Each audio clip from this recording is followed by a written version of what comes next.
ഈ പ്രോഗ്രാം നിങ്ങൾക്കായി അവതരിപ്പിക്കുന്നത് നിങ്ങളുടെ ഡിജിറ്റൽ ലോകം യാഥാർത്ഥ്യമാക്കൂ ഞങ്ങളിലൂടെ. ജില്ലയിലെ ഏറ്റവും വലിയ ഗൃഹോപകരണ വിതരണ ശൃംഖല ഹൈ റേഞ്ച് ഹോം അപ്ലയൻസസ്.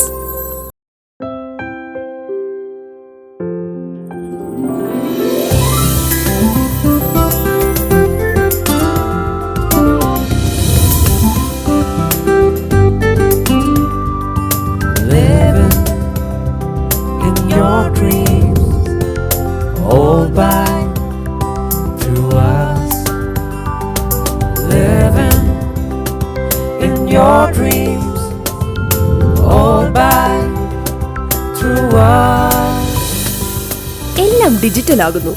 നിങ്ങളുടെ ഡിജിറ്റൽ ലോകം യാഥാർത്ഥ്യമാക്കൂ ഞങ്ങളിലൂടെ. ജില്ലയിലെ ഏറ്റവും വലിയ ഗൃഹോപകരണ വിതരണ ശൃംഖല ഹൈ റേഞ്ച് ഹോം അപ്ലയൻസസ്.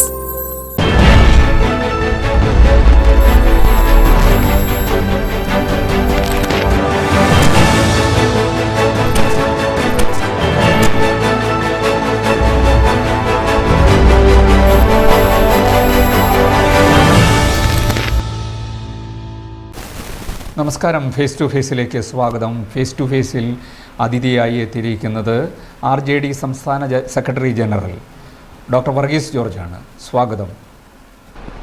ഈ അഭിമുഖത്തിനിരിക്കുമ്പോൾ സംസ്ഥാനത്തെ വോട്ടിംഗ് പാറ്റേണിൽ 4ാം സ്ഥാനത്ത് ഉള്ള ഒരു പാർട്ടിയുടെ സംസ്ഥാന നേതാവിനോടാണ് ഞാൻ ചോദ്യം ഉന്നയിക്കേണ്ടത്.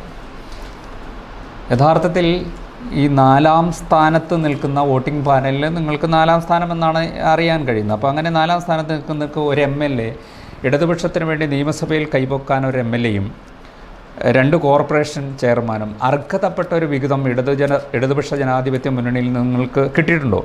ഇത് ഞാൻ ചോദിക്കാൻ കാര്യം 11ാം സ്ഥാനത്തും 11ാം സ്ഥാനത്ത് 8ാം സ്ഥാനത്ത് 7ാം സ്ഥാനത്തും ഉള്ളവർക്കൊക്കെ മന്ത്രിസ്ഥാനമുണ്ട്. നിങ്ങൾക്ക് മന്ത്രിസ്ഥാനമില്ല.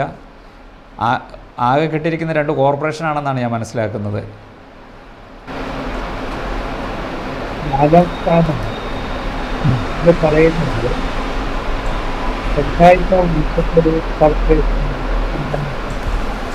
ജില്ലാ പഞ്ചായത്ത് അംഗങ്ങളുടെ എണ്ണമനുസരിച്ച് CPM, CPI, Kerala Congress M എന്നീ പാർട്ടികൾ കഴിഞ്ഞു ഇലക്ഷൻ കമ്മീഷന്റെ കണക്കുകളാണ് ഏറ്റവും കൂടുതൽ പഞ്ചായത്ത് മെമ്പർമാർ, ജില്ലാ പഞ്ചായത്ത് മെമ്പർമാർ ഉൾപ്പെടെ ഉള്ളത് RJDക്കാണ്.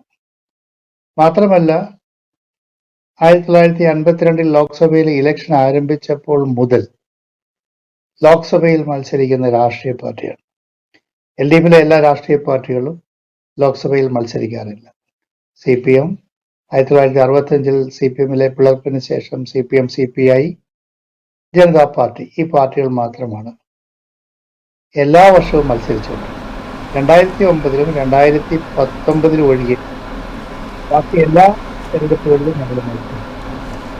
അതുകൊണ്ട് ലോക്സഭയിൽ സ്ഥിരമായി മത്സരിക്കുന്ന ഒരു പാർട്ടി എന്നുള്ളത് ഇടതുപക്ഷ ജനാധിപത്യ മുന്നണിയിലെ 4ാമത്തെ കക്ഷി പാർട്ടിക്ക് അർഹമായ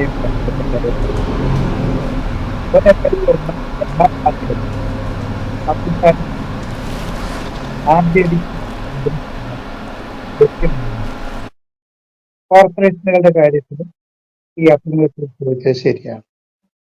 പക്ഷേ ഞങ്ങളുടേത് ഒരു രാഷ്ട്രീയ നിലപാടാണ്. ഇടതുപക്ഷ ജനാധിപത്യ മുന്നണിയിലേക്ക് ഞങ്ങൾ ഒരു ഹ്രസ്വകാലത്തിന് ശേഷം തിരിച്ചു വന്നപ്പോൾ ഞങ്ങളെടുത്ത ഒരു രാഷ്ട്രീയ നിലപാട് ഇടതുപക്ഷ മുന്നണിയോടൊപ്പം പ്രവർത്തിക്കുക എന്നുള്ളത് ഞങ്ങളുടെ സ്വാഭാവിക മിത്രങ്ങൾ. UDFിൽ ഞങ്ങൾ പ്രവർത്തിച്ചിരുന്നപ്പോൾ ഒരു ലോക്സഭ ഒരു രാജ്യത്ത്, പക്ഷേ ഇടതുപക്ഷ ജനാധിപത്യ മുന്നണി തിരികെ വന്നപ്പോൾ ഈ പരിഗണന ലഭിച്ചില്ല എന്നത് മനസ്സിലായി. പക്ഷേ എങ്കിൽ പോലും ഇപ്പോഴത്തെ രാജ്യത്തിന്റെ രാഷ്ട്രീയ സാധനം ഇടതുപക്ഷ പ്രതിനിധികളോടൊപ്പം നിന്നോടി നമ്മുടെ രാഷ്ട്രീയ ബന്ധമായി നിർവഹിക്കാൻ ഞങ്ങൾ തീരുമാനിച്ചു. ഇപ്പോൾ ഈ നേതാക്കൾക്ക് ഇക്കാര്യത്തിൽ അതൃപ്തി ഇല്ല, അല്ലെങ്കിൽ അതൃപ്തി പുറത്തു പറയാൻ കഴിയാത്ത ഒരു സാഹചര്യം ആണെന്ന് വേണമെങ്കിൽ കരുതാം. പക്ഷേ അണികളിൽ പലരും ഇത് പുറത്തു പറയാൻ തയ്യാറാകുന്നു. ഇപ്പോൾ താങ്കൾ തന്നെ പറഞ്ഞു, ലോക്സഭാ തെരഞ്ഞെടുപ്പ് ആരംഭിച്ച നാൾ മുതൽ RJD തെരഞ്ഞെടുപ്പിൽ മത്സരിക്കുന്നു. പക്ഷേ കേരളത്തിൽ നിന്നും 4-ാം സ്ഥാനത്തുള്ളൊരു പാർട്ടിക്ക് ഒറ്റ സീറ്റ് പോലും ലഭിച്ചിട്ടില്ല. ഇക്കാര്യത്തിൽ നിരാശ ആണോ അമർഷമാണോ? ഞങ്ങൾ ലോക്സഭയിൽ മത്സരിച്ചപ്പോഴൊക്കെ ഞങ്ങൾ ജയിച്ചിട്ടുണ്ട്. കോഴിക്കോട് വിജയപ്രദാർ പലതവണ ജയിച്ചു, വടകരയിൽ അരങ്ങസ്വരം ജയിച്ചു, നവരിക്കരയിൽ കമ്പാണ്ടോം ജയിച്ചു. ഞാൻ ഒരു സീറ്റ് തന്നപ്പോഴൊക്കെ ഞങ്ങൾ ജയിച്ചിട്ടുണ്ട്. ഈ സാഹചര്യം ഞാൻ ഇടതുപക്ഷ ജനാധിപത്യ മുന്നണിയിൽ ചൂണ്ടിക്കാണിച്ചിട്ടുണ്ടായിരുന്നു. അതുകൊണ്ട് തീർച്ചയായിട്ടും ഞങ്ങളുടെ സഖാക്കൾ എല്ലാവരും ആഗ്രഹിച്ചിരുന്നു ലോക്സഭയിലേക്ക് മത്സരിക്കുന്നതിന് ഇത്തവണ ഉറപ്പായി ഒരു സീറ്റ് കിട്ടുമെന്ന്. അത് കിട്ടാത്തതിൽ പ്രവർത്തകർക്ക് നിരാശതയുണ്ട്. പക്ഷേ LDFന് വേണ്ടി കയ്യും മെയ്യും മറന്ന് ഇപ്പോഴത്തെ രാഷ്ട്രീയ സാഹചര്യത്തിൽ വർഗീയ ശക്തികളെ പരാജയപ്പെടുത്താനായിട്ട് പ്രവർത്തിക്കുന്നതിനാണ് തീരുമാനിച്ചിരിക്കുന്നത്. രണ്ട് പാർട്ടികൾ യഥാർത്ഥത്തിൽ ഈ മുന്നണിക്കൊപ്പം തന്നെയുണ്ടല്ലോ. പ്രത്യേകിച്ച് NCP പിന്നെ ശരത് പവാറിൻ്റെ നേതൃത്വത്തിലുള്ള പാർട്ടി വേറൊരു പാർട്ടി തന്നെ രൂപീകരിച്ചു എന്ന് വേണമെങ്കിൽ ഒരു ഒഴിവുകഴിവ് പറയാം. പക്ഷേ അവരുടെ പ്രധാന ആളുകളെല്ലാം NDA പിന്തുണയ്ക്കുന്നു. മറ്റൊന്ന് JDS ദേശീയ തലത്തിൽ പരസ്യമായി HD ദേവഗൗഡ അദ്ദേഹത്തിൻ്റെ രാഷ്ട്രീയ നിലപാട് അല്ലെങ്കിൽ ആ പാർട്ടിയുടെ രാഷ്ട്രീയ നിലപാട് NDAക്കൊപ്പമാണെന്ന് പരസ്യമായി പറയുന്നു. NDAക്കൊപ്പം നിൽക്കുന്നു. NDAക്കൊപ്പം ഈ ലോക്സഭാ തെരഞ്ഞെടുപ്പിനെ നേരിടാൻ ഒരുങ്ങുന്നു. കേരളത്തിൽ പ്രധാനമന്ത്രി നരേന്ദ്രമോദി വന്നപ്പോൾ സ്വീകരിക്കുവാൻ അവരുടെ പ്രധാന നേതാക്കൾ കേരളത്തിലെ നേതാക്കന്മാരില്ലായിരുന്നു. പക്ഷേ കറ്റയേന്തിയ സ്ത്രീയുടെ പതാക വഹിച്ചുകൊണ്ട് JDSൻ്റെ പതാക വഹിച്ചുകൊണ്ട് പ്രധാനമന്ത്രിയെ സ്വീകരിക്കാൻ അവിടെ ആളുകളുണ്ടായിരുന്നു. അപ്പോൾ ഈ നിങ്ങൾ കയ്യും മെയ്യും മറന്ന് LDFനൊപ്പം നിൽക്കുന്നു എന്ന് പറയുമ്പോൾ തന്നെ NDAക്കൊപ്പം നിൽക്കുന്ന രാഷ്ട്രീയ പാർട്ടികൾ NCPയും അതോടൊപ്പം തന്നെ JDSഉം ഈ രണ്ട് പാർട്ടികളും ഈ കേരളത്തിൽ എടുക്കുന്ന ഒരു നിലപാട് ദേശീയ തലത്തിലെടുക്കുന്ന ഒരു നിലപാട് രണ്ടും വ്യത്യസ്തത ഉണ്ട്. ഇതെങ്ങനെ ഉൾക്കൊള്ളാൻ കഴിയും ഒരു സോഷ്യലിസ്റ്റ് പ്രസ്ഥാനത്തിന്?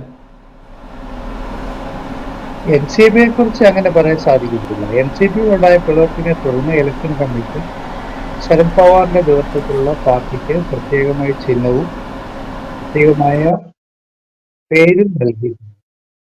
കേരളത്തിലെ NCPയുടെ നേതാക്കന്മാരും പ്രവർത്തകരും ശരത് പവാറിന്റെ നേതൃത്വത്തിലുള്ള ആ പാർട്ടിയെ സ്വീകരിച്ചിട്ടുണ്ട്. അതുകൊണ്ട് അവരുടെ രാഷ്ട്രീയ നിലപാടിൽ യാതൊരു പ്രശ്നവും കാണുന്നില്ല. അവർ ദേശീയ തലത്തിൽ ഇന്ത്യ സഖ്യത്തോടൊപ്പവുമാണ്. എന്നാൽ ഇവിടെ ചോദിച്ച പോലെ JDSന്റെ കാര്യത്തിൽ ഒരു സന്ദേഹമുണ്ട്. JDSന്റെ കേന്ദ്ര നേതൃത്വം NDA മുന്നണിയുമായിട്ട് ചേരുകയാണ് ചെയ്തിട്ടുള്ളത്. അപ്പോൾ JDSന്റെ MLAമാർ ഇവിടെ ഒരു പ്രതിസന്ധിയിലാണ്. ഞങ്ങൾ ഇതുപോലെ തന്നെ സമാനമായൊരു പ്രതിസന്ധി അഭിമുഖീകരിച്ചിട്ടുണ്ടായിരുന്നു. നിതീഷ് കുമാറിന്റെ കൂടെ ഞങ്ങൾ പ്രവർത്തിച്ചുകൊണ്ടിരുന്നപ്പോൾ കൊടുങ്ങല്ലൂരിലെ നിതീഷ് കുമാർ NDA സഖ്യത്തിൽ ചേർന്നു.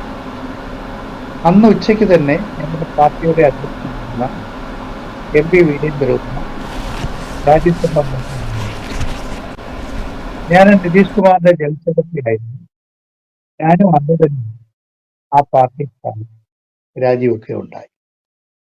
എന്നാൽ JDSന്റെ നേതാക്കന്മാരും സുഹൃത്തുക്കളും ദേവഗൗഡജി NDAയിൽ പോയിട്ടും അവരുടെ പാർട്ടി സ്ഥാനങ്ങൾ രാജിവെച്ചിട്ടില്ല എന്നുള്ളത് നിർഭാഗ്യകരമാണ്. അവർ ശക്തമായ രാഷ്ട്രീയ നിലപാട് സ്വീകരിച്ചുകൊണ്ട് ആ പാർട്ടിയിൽ നിന്ന് പുറത്തു വന്ന് ആ പാർട്ടിയുടെ പേരും കൂടി ഉപേക്ഷിച്ച് സ്വന്തമായ തീരുമാനം എടുക്കേണ്ട സമയം കഴിഞ്ഞിരിക്കുന്നു. ഈ അവിശ്വാസം അല്ലെങ്കിൽ ഈ കൂറുമാറ്റൽ നിരോധന നിയമം ഭയന്നാണോ ഈ കേരളത്തിലെ നേതാക്കൾ തങ്ങളുടെ തീരുമാനത്തിൽ നിന്ന് മാറ്റമുണ്ടാകാതെ അല്ലെങ്കിൽ ഒരു സ്ഥലത്ത് ഒരേ സമയത്ത് രണ്ടിടത്തും പ്രത്യക്ഷപ്പെടുകയാണല്ലോ? അതായത് ഇടതുപക്ഷ ജനാധിപത്യ മുന്നണിയുടെ വർഗശത്രു എന്ന് വിശേഷിപ്പിക്കുന്ന BJPയും വർഗീയ പാർട്ടി എന്ന് നിങ്ങളെല്ലാം വിശേഷിപ്പിക്കുന്ന അവർക്കൊപ്പം ദേശീയ നേതൃത്വം നിൽക്കുകയും ഇവിടെ ആ ദേശീയ നേതൃത്വത്തെ അണികളെ വിട്ട് സ്വീകരിപ്പിക്കുകയും യഥാർത്ഥത്തിൽ ഈ ഇടതുപക്ഷ ജനാധിപത്യ മുന്നണി ഗവൺമെൻറ്റിന് ഈ BJPയുമായി ബന്ധപ്പെട്ട് ഒരു രഹസ്യധാരണ ഉണ്ട് എന്ന് പറയുന്നത് ഇത്തരത്തിൽ ആരെങ്കിലും അതിനെ വിഭജിച്ചാൽ എങ്ങനെ കുറ്റം പറയാൻ കഴിയും? അങ്ങനെ പറയാൻ സാധിക്കില്ല. ഒരു സാങ്കേതിക പ്രശ്നമുണ്ട് എന്നുള്ളത് ശരി തന്നെയാണ്. പ്രത്യേകിച്ച് ഭരണഘടനയുടെ 10th ഷെഡ്യൂൾ അനുസരിച്ച് ഏതെങ്കിലും ഒരു പാർട്ടിയുടെ ചിഹ്നത്തിൽ മത്സരിച്ച് ജയിക്കുക ആ പാർട്ടിയിൽ നിന്ന് പുറത്തു പോയാൽ അതിന്റെ അയോഗ്യത. Opting out of the party means automatic disqualification. അതുകൊണ്ട് അവർ ചെയ്യേണ്ടത് ദേവഗൌഡാജിയുടെ പാർട്ടിയിൽ നിന്ന് അവര് ബന്ധം വിച്ഛേദിക്കണം. അവർക്ക് ചെയ്യാവുന്ന ഒരു കാര്യം, അവർ ബന്ധം വിച്ഛേദിച്ചിട്ട് ഞങ്ങളാണ് യഥാർത്ഥ JDS എന്ന് അവർ ക്ലെയിം ചെയ്യണം. NDA മുന്നണിയിലേക്ക് പോയത് ദേവഗൌഡയാണെന്നും ഞങ്ങളാണ് യഥാർത്ഥ JDS എന്നും അവര് ഇലക്ഷൻ കമ്മീഷന് മുമ്പിലും കോടതിയിലും ക്ലെയിം ചെയ്യണം. അത് ക്ലെയിം ചെയ്ത് അവർ ഫൈറ്റ് ചെയ്യണം. അങ്ങനെ ഫൈറ്റ് ചെയ്ത് അവർക്ക് 2 വർഷം നിൽക്കുമ്പോൾ അവരുടെ പ്രവർത്തകരെ കൂടെ നിർത്താൻ സാധിക്കും. ഇവിടെ ഇപ്പോൾ ചോദിച്ചതിൽ ഒരു ഭാഗം ശരിയാണ്, അവർ നിലപാട് സ്വീകരിക്കുന്നില്ല. പക്ഷെ അതിന്റെ അർത്ഥം അവർ BJPയുമായിട്ടൊരു പാലം ഇട്ടു എന്നാണ്. അല്ല, BJP ഡോക്ടർ വർഗീസ് ജോർജ് BJPയുമായി ഒരു പാലം ഇട്ടില്ല എന്ന് എങ്ങനെ അവർക്ക് മറ്റുള്ളവരെ ബോധ്യപ്പെടുത്താൻ കഴിയും? ഇപ്പോൾ കോൺഗ്രസ് അടക്കമുള്ള ആളുകൾ പറയുന്നത്, കോൺഗ്രസും ഇപ്പോൾ ഇടതുപക്ഷ ജനാധിപത്യ മുന്നണിയുടെ പ്രതിപക്ഷ പാർട്ടികളും ആരോപിക്കുന്നത് യഥാർത്ഥത്തിൽ ഒരു പാലം ഇവർ തമ്മിലുണ്ട്, അല്ലെങ്കിൽ ഈ ദേശീയ തലത്തിൽ NDAയ്ക്കൊപ്പം നിൽക്കുകയും BJPയെ സപ്പോർട്ട് ചെയ്യുകയും ചെയ്യുന്ന പാർട്ടി ഇവിടെ കേരളത്തിൽ ഇടതുപക്ഷ ജനാധിപത്യ മുന്നണിയെയും CPMനെയും CPIയെയും സഹായിക്കുന്നു. അങ്ങനെ സഹായിക്കുമ്പോൾ ഈ സ്വാഭാവികമായിട്ടും നമുക്കറിയാമല്ലോ, 2 പാർട്ടികൾക്കും ഇടയിലുള്ള ഒരു ബന്ധം അങ്ങനെ സ്ഥാപിച്ചുകൂടാ ഇല്ലെന്ന് ആരെങ്കിലും വിമർശിച്ചാൽ എങ്ങനെ തെറ്റു പറയാൻ കഴിയും? അല്ലെങ്കിൽ ആത്മാർത്ഥമായി അങ്ങ് പറഞ്ഞതുപോലെ തന്നെ ഒന്നുമില്ലെങ്കിൽ കൂറുമാറ്റ നിരോധനത്തെ അല്ലെങ്കിൽ അയോഗ്യരാക്കുന്ന ആ ഭീഷണി ഒഴിവാക്കുന്നതിന് വേണ്ടി തെരഞ്ഞെടുപ്പ് നേരിടാൻ തയ്യാറാവണം.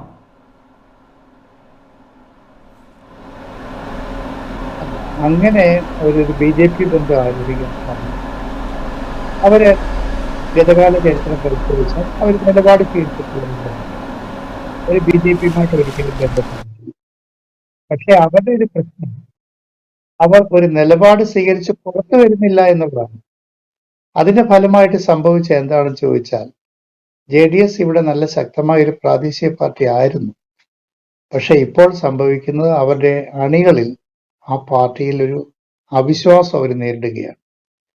ആ പാർട്ടിയുടെ പ്രമുഖ നേതാവായിരുന്ന CK നാണു, മുൻ മന്ത്രിയും നിരവധി തവണ MLAയുമായിരുന്ന CK നാണു ആ പാർട്ടിയിൽ നിന്ന് പുറത്തുപോയി പ്രത്യേകമായ പാർട്ടി സ്വീകരിച്ചു.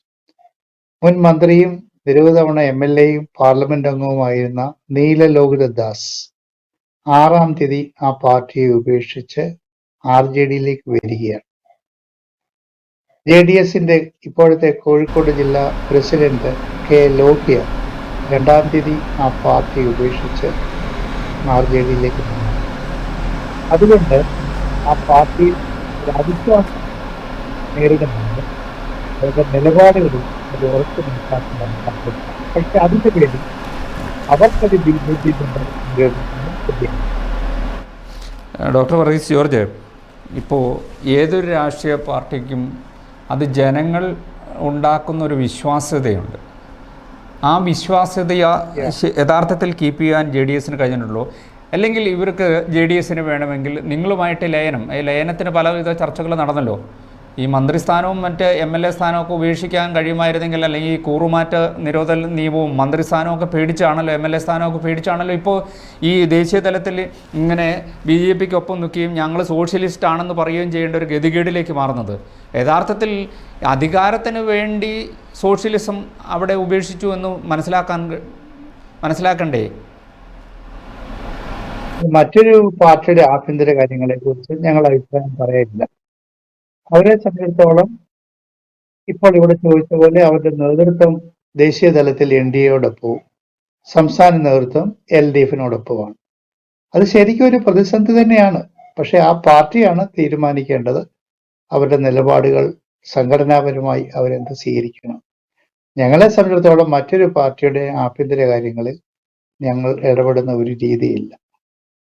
പക്ഷെ ഇവിടെ ചോദിച്ച പോലെ തെരഞ്ഞെടുപ്പിന്റെ സമയത്ത് ഒരു ആശയക്കുഴപ്പം വരാം. NDA മുന്നണിയുടെ പ്രചാരണ യോഗങ്ങളിൽ ഇപ്പോൾ അവർ പറഞ്ഞിരിക്കുന്നത് അവർ ജനതാദൾ എസിന്റെ കൊടി ഉപയോഗിക്കും എന്നാണ് പറഞ്ഞിരിക്കുന്നത്. LDF യോഗങ്ങളിൽ ഇതേ പൊടുവനെ ഉപയോഗിച്ചു. അതുകൊണ്ട് ഇപ്പോൾ ചോദിച്ചപ്പോൾ പൊതു മനസ്സിൽ ഒരു സംശയം ഉണ്ടാവും ഇവിടെയാണ്. പക്ഷെ അതിന്റെ പേരിലാണ് ഒരിക്കലും BJP കൊണ്ട് ആലോചിക്കുന്നത്. ഈ നിങ്ങളുടെ പാർട്ടി RJDക്ക് ഇപ്പോൾ പറയുന്നു സംസ്ഥാനത്തിലെ ത്രിതല പഞ്ചായത്ത് സമയത്ത് നടന്ന വോട്ടിംഗ് പാറ്റേൺ പരിശോധിക്കുമ്പോൾ 4-ാം സ്ഥാനം എന്നാണ് പറയുന്നത്. എന്തുകൊണ്ടാണ് നിങ്ങൾ ഒരു പാർലമെൻറ്റ് സീറ്റ് ആവശ്യപ്പെടാത്തത്? അത് ആവശ്യപ്പെട്ടിട്ട് തരാത്തതാണോ? മാത്രമല്ല അതായത് അല്ലല്ല കേരളത്തിൽ ഒരു കാര്യം കൂടി ചോദിക്കാനുണ്ട്. ഈ ചോദ്യത്തോടൊപ്പം ചേർക്കേണ്ടതാണ്. കാരണം കേരളത്തിലെ മുഴുവൻ നിയമസഭാ മണ്ഡലങ്ങളിലും കമ്മിറ്റികളുള്ള ഒരു പാർട്ടിയാണ് നിങ്ങളുടേതാണെന്ന് മനസ്സിലാക്കുന്നത്. എല്ലായിടത്തും തന്നെ നിങ്ങളുടെ പാർട്ടിയുണ്ട്. പക്ഷേ ഈ അവിടെയും ഇവിടെയുമായി എവിടെയൊക്കെയോ 1-2 കമ്മിറ്റികൾ മാത്രമുള്ള ആളുകൾക്കും ഒരേ MLA ഉള്ള പാർട്ടിക്കും ഒക്കെ മന്ത്രിസ്ഥാനം കൊടുത്തിരിക്കുന്നു. നിങ്ങൾക്ക് എന്തുകൊണ്ടാണ് ഈ 2 കോർപ്പറേഷൻ സീറ്റ് കൊണ്ട് ഒതുങ്ങേണ്ടി വന്നത്? ഈ ഇടതുപക്ഷ മുന്നണിയല്ലേ മറുപടി പറഞ്ഞു. കഴിഞ്ഞ ദിവസം വടകരയെ കുറിച്ച് മലയാള മനോരമ ചാനലിൽ ചർച്ച അതിന്റെ എഡിറ്റേഴ്സ് നടത്തി. അവര് പറയുന്നത് 70,000-ഓളം വോട്ടുകൾ ആദ്യം വടകരയിലുണ്ട്. അവരുടെ രേഖകൾ റിപ്പോർട്ട് ചെയ്യുന്നു. അപ്പോൾ കേരളത്തിൽ എല്ലായിടത്തും നല്ല സാമൂഹ്യ അടിത്തറയുള്ള ഒരു പാർട്ടി തന്നെയാണ് RJD. പ്രത്യേകിച്ചും വടകര, കോഴിക്കോട്, വയനാട്, കാസർഗോഡ്, തൃശ്ശൂർ മണ്ഡലങ്ങളിലെ ലോക്സഭയിലെ വിജയാപജയങ്ങളെ സ്വാധീനിക്കാൻ കഴിയുന്ന ഒരു പാർട്ടിയാണ്. ഞങ്ങൾ തീർച്ചയായിട്ടും ലോക്സഭയിൽ ഒരു സീറ്റ് ചോദിച്ചിരുന്നു.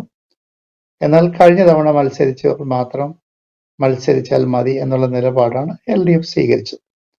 ഞാൻ അവിടെ ഉന്നയിച്ച ഒരു പ്രധാനപ്പെട്ട കാര്യം, തമിഴ്നാട്ടിൽ DMKക്ക് വേണമെങ്കിൽ 40 സീറ്റും ജയിക്കാം. പക്ഷേ DMK 20 സീറ്റിൽ മാത്രം മത്സരിച്ചിട്ട് CPI, CPM, കോൺഗ്രസ്, വൈക്കോ തുടങ്ങിയ പാർട്ടികൾക്ക് ബാക്കി 20 സീറ്റുകളും കൊടുത്തതിന്റെ ഫലമായി 40-ൽ 39 സീറ്റും അവർ വിജയിച്ചു. കേരളത്തിലും ഘടകകക്ഷികൾ കൂടി സീറ്റുകൾ വീതിച്ച് എല്ലാവരുടെയും പങ്കാളിത്തം ഉൾപ്പെടുത്തി ഒരുമിച്ച് തെരഞ്ഞെടുപ്പ് ക്യാമ്പയിനിലേക്ക് പോകണം എന്നാണ് ഞാൻ അഭ്യർത്ഥിച്ചത്. ഇപ്പോൾ തന്നെ ഞങ്ങളുടെ പാർട്ടി RJD ബീഹാറിൽ അവിടെ 40 ലോക്സഭാ സീറ്റാണുള്ളത്. അവിടെ 28 ലോക്സഭാ സീറ്റിൽ RJD മത്സരിക്കുന്നു. CPM-ഉം CPI-യും താരതമ്യേന ചെറിയ പാർട്ടികളാണെന്ന് അറിയാമല്ലോ. പക്ഷെ അവിടെയും CPM-ന് ഞങ്ങളൊരു സീറ്റ് കൊടുത്തു, CPI-ക്ക് ഒരു സീറ്റ് കൊടുത്തു, CPI-ML-ന് 2 സീറ്റ് കൊടുത്തു, കോൺഗ്രസിന് 8 സീറ്റ് കൊടുത്തു. അങ്ങനെ അവിടെ സീറ്റ് വിഭജനം പൂർത്തിയാക്കിയിരിക്കുകയാണ്. അവിടെ LDF-ൽ ഞങ്ങൾ ആവശ്യപ്പെട്ടത് ഘടകകക്ഷികൾക്ക് സീറ്റ് കൊടുക്കണം. പ്രത്യേകിച്ച് ലോക്സഭയിൽ ഇലക്ഷൻ ആരംഭിച്ചപ്പോൾ മുതൽ മത്സരിച്ച് വിജയിക്കുന്ന ഒരു പാർട്ടി എന്ന നിലയിൽ നമ്മളെ പരിഗണിക്കും എന്നാണ് നമ്മൾ പറഞ്ഞത്. അല്ല, അങ്ങനെ പരിഗണിക്കുന്നില്ല എങ്കിൽ ഞാൻ ആദ്യം ചോദിച്ച ചോദ്യം തന്നെയാണ്, ഈ നേതാക്കൾ നിങ്ങൾക്കൊക്കെ അങ്ങ് ക്ഷമിക്കാൻ കഴിയും. പ്രത്യേകിച്ച് ഡോക്ടർ വർഗീസ് ജോർജിനെ പോലെ വളരെ ശാന്ത സ്വഭാവമുള്ള ആളുകൾക്കൊക്കെ വേണമെങ്കിൽ അങ്ങ് ക്ഷമിക്കാൻ കഴിയും. പക്ഷേ ഈ പാർട്ടിക്ക് വേണ്ടി കൊടി പിടിക്കുകയും പോസ്റ്റർ ഒടിക്കുകയും ഈ പാർട്ടികൾക്ക് വേണ്ടി സമരരംഗത്തും പ്രക്ഷോഭങ്ങളിലും മറ്റും ഏർപ്പെട്ടിരിക്കുന്ന സാധാരണ പ്രവർത്തകർക്ക്, അവർക്ക് അധികാരമുണ്ടെങ്കിൽ, അവർക്ക് മന്ത്രി ഉണ്ടെങ്കിൽ, അവരുടെ MLA ഉണ്ടെങ്കിൽ, അങ്ങനെ അവർക്കൊരു MP ഉണ്ടെങ്കിൽ ആ MPയെ ആശ്രയിച്ചാണ്, അല്ലെങ്കിൽ ആ MLA ആശ്രയിച്ച്, അല്ലെങ്കിൽ മന്ത്രിയെ ആശ്രയിച്ചായിരിക്കും ആ പാർട്ടിയുടെ മുന്നോട്ടുള്ള പോക്ക്.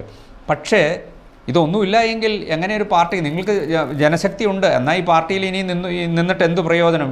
ഞങ്ങൾക്ക് MP ഇല്ല, MLA ഇല്ല, മന്ത്രിയില്ല, എന്നാൽ ഈ പാർട്ടി വിട്ടു പോയേക്കാം. അല്ലെങ്കിൽ ഈ തെരഞ്ഞെടുപ്പിൽ എന്നാൽ ഇടതുപക്ഷ ജനാധിപത്യങ്ങൾക്ക് മുന്നണിയിലെ സ്ഥാനാർത്ഥിമാർക്ക് ഞങ്ങൾ ഇനി വോട്ട് ചെയ്യുന്നില്ലെന്ന് തീരുമാനിച്ചാൽ നിങ്ങൾക്ക് തടയാൻ കഴിയുമോ? ഞങ്ങളുടെ പാർട്ടിയെ സംബന്ധിച്ചിടത്തോളം അത് ശരിയല്ല. രാജ്യത്തിന്റെ സ്വാതന്ത്ര്യലബ്ധിക്ക് ശേഷം 75 വർഷം കഴിഞ്ഞു. ഞങ്ങൾ അധികാരത്തിലിരുന്നത് കേവലം 3.5 വർഷമാണ്. മൊറാർജി ദേശായിയുടെ 28 മാസം, ദേവഗൗഡാജിയുടെ 10 മാസം, VP സിംഗിന്റെ 9 മാസം, ഗുജറാളിന്റെ 6 മാസം. 75 വർഷത്തെ ചരിത്രത്തിൽ ഞങ്ങൾ 3.5 വർഷമാണ് അധികാരത്തിൽ. ബാക്കി എല്ലാ കാലവും ഞങ്ങൾ പ്രതിപക്ഷത്തായിരുന്നു. ഞങ്ങളുടെ പാർട്ടിയുടെ പത്രത്തിന്റെ പേര് തന്നെ പ്രതിപക്ഷ എന്നാണ്. അവിടെ പ്രതിപക്ഷത്തിരുന്നു കൊണ്ട് ജനങ്ങളുടെ, പാവപ്പെട്ട ജനങ്ങളുടെ, ദളിത് പിന്നോക്ക ജനവിഭാഗങ്ങളുടെ താല്പര്യങ്ങളെ ഉയർത്തിപ്പിടിക്കുക എന്നുള്ളത് ഞങ്ങൾക്ക് ഒരു പ്രശ്നവുമില്ല. അവിടെ അധികാരത്തിന്റെ പ്രശ്നമല്ല. പക്ഷെ ഇവിടെ ചോദിച്ച പോലെ വിൽ ടു പവർ, അധികാരം നമുക്ക് വേണം. ദളിതരും പാവപ്പെട്ടവരുമായ ജനങ്ങളുടെ ആശാഭിലാഷങ്ങൾ നിയമസഭയിലും പാർലമെന്റിലും ഉന്നയിക്കുന്നതിന് ഈ പാർലമെന്റ് നിയമസഭയിൽ പ്രാതിനിധ്യം ആവശ്യമാണ്. പക്ഷെ അത് ഒരു മുന്നണി തരുന്നില്ല എന്നതിന്റെ പേരിൽ ഞങ്ങൾക്ക് മറിച്ചൊരു രാഷ്ട്രീയ തീരുമാനം എടുക്കാൻ സാധിക്കുന്നത്. ഇപ്പോൾ തന്നെ ഇന്ത്യ സഖ്യത്തിന് യാതൊരു അലോത്സരവും ഉണ്ടാക്കാത്ത ഒരു പാർട്ടി എന്ന് പറയുന്നത് മഞ്ചേരിയാണ്. ഇന്ത്യ സഖ്യത്തിന്റെ രൂപീകരണം നടന്നു. എങ്ങനെയെങ്കിലും ഇന്ത്യ സഖ്യത്തെ മുന്നോട്ട് കൊണ്ടുപോകണം എന്ന് ആഗ്രഹിക്കുന്ന ഇന്ത്യ സഖ്യത്തിന്റെ ആദ്യത്തെ റാലി തമിഴ്നാട് നടത്താമെന്നാണ് ചിന്തിക്കുന്നത്. തമിഴ്നാട് അതിന് ഓടിയെടുത്ത് ആ സംസ്ഥാനത്ത് ഇന്ത്യ സഖ്യം പരാജയപ്പെട്ടു. എന്നാൽ ഞങ്ങളിപ്പോൾ ഈ മാസം 3-ാം തീയതി, മാർച്ച് 3-ാം തീയതി പാറ്റ്നയിൽ RJDയുടെ നേതൃത്വത്തിൽ ഇന്ത്യ സഖ്യത്തിന്റെ ആദ്യ റാലി വെച്ചിരിക്കുകയാണ്. അതുകൊണ്ട് അധികാരം ഒരു പ്രശ്നമല്ല. അധികാരം സാധാരണക്കാരായ ജനങ്ങൾക്കും പാവപ്പെട്ട പ്രവർത്തകർക്കും ഉണ്ടാവുന്ന ദരിദ്രരായ ജനങ്ങളെ സംഘടിപ്പിച്ച് മുന്നേറി നീതി ലഭ്യമാക്കുന്നതിന് അവരെ സഹായിക്കും. പക്ഷെ അധികാരമില്ലാത്തതിന്റെ പേരിൽ നിരാശ. അല്ല ഡോക്ടർ വർഗീസ് ജോർജ്, അത് ഹൈലി അതായത് ഉന്നത തലത്തിലുള്ള ഒരു പൊളിറ്റിക്കൽ തീരുമാനം അല്ലെങ്കിൽ ആ രീതിയിലുള്ള നേതാക്കന്മാർ ചിന്തിക്കും. വർഗീസ് ജോർജിനെ പോലുള്ളവർക്ക് വേണമെങ്കിൽ ചിന്തിക്കാം ഈ പറയുന്ന കാര്യമൊക്കെ. അതേസമയം വർഗീസ് ജോർജിന് താഴേക്കുള്ള ജില്ലാ ഘടകങ്ങളിലെ സാധാരണ പ്രവർത്തകരോട് അധികാരമില്ലാത്തൊരു പാർട്ടിയിൽ ആ പാർട്ടിയുമായി ബന്ധപ്പെട്ട് പോവുക അല്ലെങ്കിൽ ആ പാർട്ടിയെ അവഗണിച്ചു എന്നത് പ്രവർത്തകരെ നിങ്ങൾക്ക് എങ്ങനെ സ്വാന്തനിപ്പിക്കാൻ കഴിയും? പ്രവർത്തകരോട് നിങ്ങൾക്ക് പറയാൻ പറ്റുമോ, ഞങ്ങൾക്ക് പാർലമെൻറ്റ് സീറ്റൊന്നും തന്നിട്ടില്ല, അല്ലെങ്കിൽ ഞങ്ങൾക്ക് മന്ത്രിയും ഒന്നും തന്നിട്ടില്ല, നമ്മുടെ അർഹതപ്പെട്ട സാധനങ്ങളൊന്നും ലഭിക്കാത്ത ഒരു സാഹചര്യത്തിൽ ഈ പാർട്ടി പ്രവർത്തകരോട് ഇടതുപക്ഷ ജനാധിപത്യ മുന്നണിയുടെ വിജയത്തിന് വേണ്ടിയിട്ട് പ്രവർത്തിക്കണമെന്ന് നിങ്ങൾക്ക് ആജ്ഞാപിക്കുവാനോ അല്ലെങ്കിൽ നിർദ്ദേശം കൊടുക്കുവാനോ സാധിക്കും? അങ്ങനെ ഒരു നിർദ്ദേശം കൊടുത്ത് എത്രമാത്രം ഈ പാർട്ടി പ്രവർത്തകർ സ്വീകരിക്കും? അങ്ങനെ ഒരു കേഡർ സ്വഭാവം നിങ്ങളുടെ പാർട്ടിക്കുണ്ടോ? അധികാരമൊന്നുമില്ല, അധികാരത്തിന് വേണ്ടിയിട്ടല്ല, മന്ത്രിയാവേണ്ട, MLA ആവേണ്ട, പ്രതിപക്ഷത്ത് മാത്രമേ ഇരിക്കാനുള്ളൊരു പാർട്ടിയാണെന്നുള്ളൊരു പൊതുസമൂഹത്തിന് മുമ്പിൽ അല്ലെങ്കിൽ നിങ്ങളുടെ അണികളോട് പറയാൻ കഴിയുമോ? ഞങ്ങൾ പറഞ്ഞല്ലോ, ഇന്നലെ ഞാൻ എൻ്റെ പ്രസ്താവന കൊടുത്തല്ലോ, നമുക്ക് ലോക്സഭയിൽ നിഷേധിക്കപ്പെട്ട സാഹചര്യം ഉണ്ടെങ്കിൽ എല്ലാവരും ഇടതുപക്ഷ ജനാധിപത്യ മുന്നണിയുടെ വിജയത്തിന് വേണ്ടി രംഗത്തിറങ്ങണമെന്ന് ഞാൻ ഇന്നലെ പരസ്യമായി പ്രസ്താവന കൊടുക്കുകയുണ്ടായി. എല്ലാവരും ചോദിക്കുന്നുണ്ട്, ഒരു വിസ്മയമാണ് ഈ പാർട്ടിയിൽ ഇത്രയും ആളുകൾ എങ്ങനെയാണ് നിൽക്കുന്നത്? തേജസ്വി യാദവ് വന്നപ്പോൾ കഴിഞ്ഞ ഒക്ടോബർ 11-ാം തീയതി ലോക്സഭാ ദിനത്തിൽ 10,000-കണക്കിന് ആളുകളാണ് വിജയകുമാറിന്റെ കരോപാത്രത്തിൽ കോഴിക്കോട് കടപ്പുറത്ത് 4 ലക്ഷം ആളുകളെയാണ് നമ്മുടെ മുഖ്യമന്ത്രി അനുഷ്ഠിക്കുന്നത്. എല്ലാവർക്കും പ്രശ്നമാണ്. കഴിഞ്ഞ 10 വർഷമായിട്ട് അധികാരം, പക്ഷെ എന്തോ ഒരു ആദർശമാണ് നമ്മളെ ബൈൻഡ് ചെയ്തുകൊണ്ടിരിക്കുന്നത്. ഇന്ത്യയിലെ ഒരു പ്രോഗ്രസ് പ്രശ്നം. ഞങ്ങളുടെ നിയോജകമണ്ഡലം എന്ന് പറയുന്നത് പിന്നപ്പെട്ട ന്യൂനപക്ഷം, ആദിവാസികൾ, സ്ത്രീകൾ എന്നിവയും ആ നിയോജകമണ്ഡലത്തിന് വേണ്ടി ഞങ്ങൾ പ്രവർത്തിക്കുന്നു. ഡോക്ടർ വർഗീസ് ജോർജ്, വടകരയിൽ ആര് ജയിക്കും? വടകരയിൽ ഇടതുപക്ഷ ജനാധിപത്യ മുന്നണി ഇത്തവണ ജയിക്കുമെന്ന് എല്ലാ സർവേകളും പറഞ്ഞു കഴിഞ്ഞല്ലോ. റിപ്പോർട്ടർ TVയുടെ സർവേയിൽ ഒരു വ്യക്തമായിട്ട് പറഞ്ഞല്ലോ, വടകരയിൽ RJD വന്നതോടുകൂടി ഇടതുപക്ഷ ജനാധിപത്യ മുന്നണിക്ക് മേൽക്കൈ ഉണ്ടാകുമെന്ന് പറഞ്ഞല്ലോ. ഇന്ത്യ ടുഡേയുടെ സർവേയിൽ കേരളത്തിൽ LDF ജയിക്കുന്ന ഒരു സീറ്റ് വടകരയാണെന്ന് പറഞ്ഞിട്ടുണ്ടല്ലോ. ഈ സർവേ ഫലങ്ങളെല്ലാം തന്നെ താങ്കൾ വിശ്വസിക്കുന്നുണ്ടോ? അങ്ങനെയാണെങ്കിൽ എത്ര പാർലമെന്റ് സീറ്റ് ഇടതുപക്ഷ ജനാധിപത്യ മുന്നണിക്ക് ലഭിക്കും? അല്ല, വടകരയെ കുറിച്ച് ഞാൻ പറഞ്ഞു കഴിഞ്ഞോട്ടെ. വടകരയില് മാർക്സിസ്റ്റ് കമ്മ്യൂണിസ്റ്റ് പാർട്ടിയും സോഷ്യലിസ്റ്റ് ഞങ്ങളും കൂടെ ചേർന്ന വലിയൊരു ഫോർമിഡബിൾ ഫോഴ്സാണ്. പ്രത്യേകിച്ച് വടകര അസംബ്ലി മണ്ഡലം, കൂത്തുപറമ്പ്, കൊയിലാണ്ടി, കുറ്റ്യാടി, പേരാമ്പ്ര, നാദാപുരം, ഇവിടെയെല്ലാം സോഷ്യലിസ്റ്റുകളുടെ വലിയ ഫോർമിഡബിൾ ഫോഴ്സാണ്. അത് ജയിക്കുന്നുള്ള കാര്യത്തിൽ എന്തോ സംശയം. സർവേയെക്കുറിച്ച് ചോദിച്ചാൽ ശരിയാണ്, എല്ലാ സർവേയും നമുക്ക് അതേപടി എടുക്കാൻ സാധിക്കത്തില്ല. അതുകൊണ്ട് സർവേയെക്കുറിച്ചുള്ള സന്ദേഹം അവിടെ നിൽക്കട്ടെ. ഞങ്ങൾ ഇടതുപക്ഷ ജനാധിപത്യ മുന്നണി 20 പാർലമെന്റ് സീറ്റിലും വളരെ കരുത്തരായ ആളുകളെ നിർത്തിയിരിക്കുന്നു. 20 സീറ്റിലും ജയിക്കാൻ തന്നെയാണ്. 2019 ജയിച്ച സാഹചര്യം ഓർക്കുന്നുണ്ടല്ലോ. അല്ല, എല്ലാവരും എല്ലാ പാർട്ടികളും എല്ലാ മുന്നണിയും ഒക്കെ പറയുന്നത് അങ്ങനെയൊക്കെ തന്നെ ആയിരിക്കും. കാരണം ഞങ്ങൾ 20 സീറ്റുണ്ടെങ്കിൽ 20 സീറ്റിലും ജയിക്കുമെന്ന്. താങ്കളുടെ മനസാക്ഷിക്ക് യോജിക്കുന്ന എത്ര സീറ്റിലായിരിക്കും ഇടതുപക്ഷ ജനാധിപത്യ മുന്നണി വിജയിക്കുക? ഇല്ല, അത് നമുക്ക് മുൻകൂട്ടി പറയാൻ സാധിക്കത്തില്ല. സ്ഥാനാർത്ഥികളെ നിർണയിച്ചതേ ഉള്ളൂ, പാർലമെന്റ് മണ്ഡലം കൺവെൻഷനുകൾ ആരംഭിക്കുന്നതേ ഉള്ളൂ. LDFന്റെ ലക്ഷ്യം 20 സീറ്റുകളും വിജയിക്കാനുള്ളത്. ഈ തെരഞ്ഞെടുപ്പിൽ ഒരു സർക്കാർ വിരുദ്ധ നിലപാടുണ്ടാകുമോ? 5% വോട്ടും UDF ഈ സർക്കാർ വിരുദ്ധ നിലപാട് അല്ലെങ്കിൽ ഒരു സർക്കാരിനുള്ളൊരു എതിർപ്പ് ഈ തെരഞ്ഞെടുപ്പിനെ ബാധിക്കില്ല എന്നൊരു തോന്നൽ RJDക്കുണ്ടോ? അത് ചോദിക്കാനുള്ള കാര്യം എന്ന് വെച്ച് കഴിഞ്ഞാൽ എല്ലാ മേഖലയിലും, സാമ്പത്തിക മേഖല വലിയ പ്രശ്നം, സാമ്പത്തിക ക്രൈസിസ്, അതുപോലെ തന്നെ വിലവർധനവ്, ഇതെല്ലാം തന്നെ ജനങ്ങളെ പൊതുവെ ബുദ്ധിമുട്ടിലാക്കുന്ന ഒരുപാട് പ്രശ്നങ്ങൾ നിലനിൽക്കുന്നു. നിത്യോപയോഗ സാധനങ്ങൾ കിട്ടാനില്ല, മാവേലി സ്റ്റോറുകളുടെ പ്രവർത്തനം ഭാഗികം, ഇങ്ങനെ ഈ ആളുകളെല്ലാം തന്നെ ഒരു വലിയ ബുദ്ധിമുട്ട് അനുഭവിക്കുന്നു. സാധാരണ മനുഷ്യരിൽ നിന്ന് ബുദ്ധിമുട്ടിൽ ജീവിക്കുന്ന ഒരു സാഹചര്യത്തിൽ എങ്ങനെയാണ് സർക്കാർ വിരുദ്ധ നിലപാട് ജനം സ്വീകരിക്കില്ല എന്ന് പറയാൻ കഴിയുക? ഈ സാമ്പത്തിക പ്രതിസന്ധി സൃഷ്ടിച്ചത് കേന്ദ്ര ഗവൺമെന്റ് അല്ലേ? ഞങ്ങളുടെ പൊളിറ്റിക്കൽ ക്യാമ്പയിനിൽ കൂടെ ഞങ്ങളത് ജനങ്ങളെ ബോധ്യപ്പെടുത്തിയിട്ടുണ്ട്. ക്ഷേമ പ്രവർത്തനങ്ങളും വികസന പ്രവർത്തനങ്ങളും നടത്താൻ സാമ്പത്തികമായിട്ട് സംസ്ഥാനത്തിന് സ്വയം പര്യാപ്തത ലഭിക്കുന്നില്ല. അതിന് കാരണം നികുതി വരുമാനം മുഴുവൻ കേന്ദ്ര ഗവൺമെന്റ് കൊണ്ടുപോയി. മുഖ്യമന്ത്രിയും മന്ത്രിമാരും ലോക്സഭാംഗങ്ങളും നിയമസഭാംഗങ്ങളും ഉൾപ്പെടെ ജന്തർ മന്ദറിൽ ഇരിക്കേണ്ടി വന്നു. ജമ്മു കാശ്മീർ മുതൽ തമിഴ്നാട്ടിലെ സ്റ്റാലിൻ വരെയുള്ളവർ വന്ന് അഭിവാദ്യം അർപ്പിച്ചുകൊണ്ട് പറഞ്ഞത് കേരളത്തെ ഈ രീതിയിൽ പീഡിപ്പിക്കരുതെന്നാണ്. GST വന്നു മനുഷ്യന്റെ പോക്കറ്റിലുള്ള പൈസ മുഴുവൻ എടുത്തുകൊണ്ട് പോയി. ഒരു റെയിൽവേ ടിക്കറ്റ് എടുത്താൽ GST, ഒരു ചായ കുടിച്ചാൽ GST. കേന്ദ്ര ഗവൺമെന്റ് പറഞ്ഞത് ഇങ്ങനെ GST ആയിട്ട് പിരിക്കുന്നതിന്റെ നേരെ പകുതി സ്റ്റേറ്റിന് തരുമെന്നാണ്.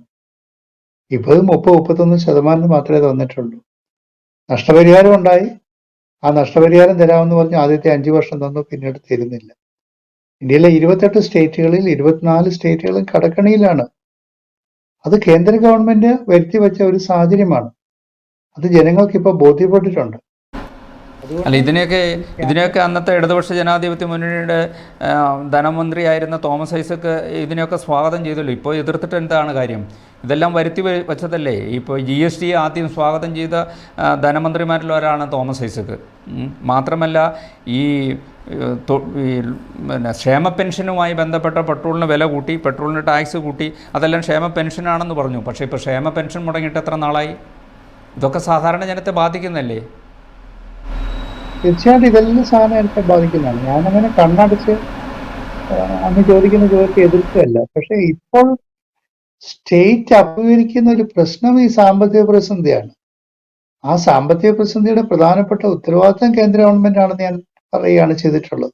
അത് കേന്ദ്ര ഗവൺമെന്റ് ഇപ്പോൾ ഏതാണ്ട് ബോധ്യപ്പെട്ടിട്ടുണ്ട്. കാരണം BJP റൂൾഡ് സ്റ്റേറ്റ്സിലെ തന്നെ മുഖ്യമന്ത്രിമാർ ഈ നയം തിരുത്തണം, ഈ ഫൈനാൻഷ്യൽ ഫെഡറലിസത്തിൽ നടത്തിയിരിക്കുന്ന ഈ കടന്നുകയറ്റം തിരുത്തണമെന്ന് അവർ ആവശ്യപ്പെട്ടിട്ടുണ്ട്. അവിടെ തീർച്ചയായിട്ടും ഇലക്ഷനെ ബാധിക്കുന്ന ഒരു ഇഷ്യൂ തന്നെയാണ്. പക്ഷേ അത് വരുത്തി വെച്ചത് കേന്ദ്ര ഗവൺമെന്റ് ആണെന്നുള്ള ക്യാമ്പയിൻ കൂടി ഞങ്ങളുടെ ഇലക്ഷൻ. അവസാനമായിട്ട് ഈ അഭിമുഖം കണ്ടുകൊണ്ടിരിക്കുന്ന പ്രേക്ഷകരോട് പറയാനുള്ളത് എന്താണ്? ഒക്കെ നമ്മുടെ രാഷ്ട്രീയ ചുമതല നമ്മുടെ രാജ്യത്തെ ഒരു സോഷ്യലിസ്റ്റ് മതേതര ജനാധിപത്യ സമൂഹത്തായി നിലനിർത്തുക എന്നുള്ളതാണ്. We have to reclaim the republic. ആ റിപ്പബ്ലിക് ഇന്ന് വലിയ വെല്ലുവിളികളെ നേരിടുകയാണ്. ആ റിപ്പബ്ലിക്കിനെ രക്ഷിക്കാൻ കമ്മ്യൂണിസ്റ്റ് പാർട്ടികൾ, സോഷ്യലിസ്റ്റ് പാർട്ടികൾ, കോൺഗ്രസ്, പ്രാദേശിക പാർട്ടികൾ എല്ലാവരും കൂടെ ദേശീയ തലത്തിൽ ഒരുമിച്ച് വരുന്നു. അതേസമയം തന്നെ കേരളത്തിൽ വർഗീയതയ്ക്കെതിരായ ശക്തമായ ചെറുത്തുനിൽപ്പ് സാധിക്കുന്നത് ഇടതുപക്ഷ ജനാധിപത്യ മുന്നണിക്കാണെന്നാണ് ഞങ്ങൾ കരുതുന്നത്. അതുകൊണ്ട് കേരളത്തിൽ ഇടതുപക്ഷ ജനാധിപത്യ മുന്നണിയെയും ദേശീയ തലത്തിൽ ഇന്ത്യ സഖ്യത്തെയും ശക്തിപ്പെടുത്തുന്ന ഈ രാഷ്ട്രീയ പ്രക്രിയയിൽ എല്ലാവരും സഹായിക്കണമെന്നാണ് എനിക്ക് അഭ്യർത്ഥിക്കുന്നത്. ഫേസ് ടു ഫേസിൽ ഇത്രയും നേരം അതിഥിയായി സംസാരിച്ചത് RJD സംസ്ഥാന സെക്രട്ടറി ജനറൽ ഡോക്ടർ വർഗീസ് ജോർജാണ്. വളരെയധികം നന്ദി.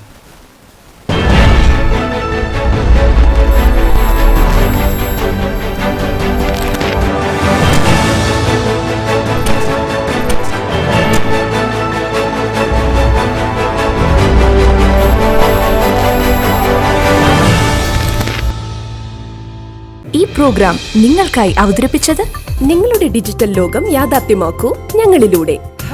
ജില്ലയിലെ ഏറ്റവും വലിയ ഗൃഹോപകരണ വിതരണ ശൃംഖല high range home appliances. Home അപ്ലയൻസുകൾക്കും ഡിജിറ്റൽ ഗാഡ്ജറ്റ്സുകൾക്കും പുറമെ 52,000-ലധികം എസൻഷ്യൽ പ്രോഡക്റ്റുകൾ ഉൾപ്പെടുത്തി ഏറ്റവും വലിയ ഷോപ്പിംഗ് എക്സ്പീരിയൻസിനെ ഹൈ റേഞ്ച് ഹൈപ്പർമാർട്ട് ഷോറൂമിലൂടെ ഏറ്റവും വലിയ കളക്ഷനുകളും മറ്റാർക്കും നൽകാനാവാത്ത ഓഫറുകളും ഉൾപ്പെടുത്തി farm fresh vegetables, fruits, meats, grocery, crockery, gift items, kitchen അപ്ലയൻസുകൾ, ബ്യൂട്ടി പ്രോഡക്റ്റുകൾ, ഇന്ത്യയിലുടനീളമുള്ള എല്ലാ ബ്രാൻഡുകളുടെയും ഹോം അപ്ലയൻസുകൾ, മൊബൈൽ ഫോണുകൾ, ലാപ്ടോപ്പ് എന്നിങ്ങനെ എല്ലാം ഒരിടത്ത് ഒന്നിക്കുന്നു. മാർക്കറ്റ് വിലയേക്കാൾ കുറഞ്ഞ വിലയിൽ. ഇനി പലയിടത്തല്ല, എല്ലാം ഒരിടത്ത്. High range hypermart, Kattappana, Cheruthoni, Anakkara, Elappara.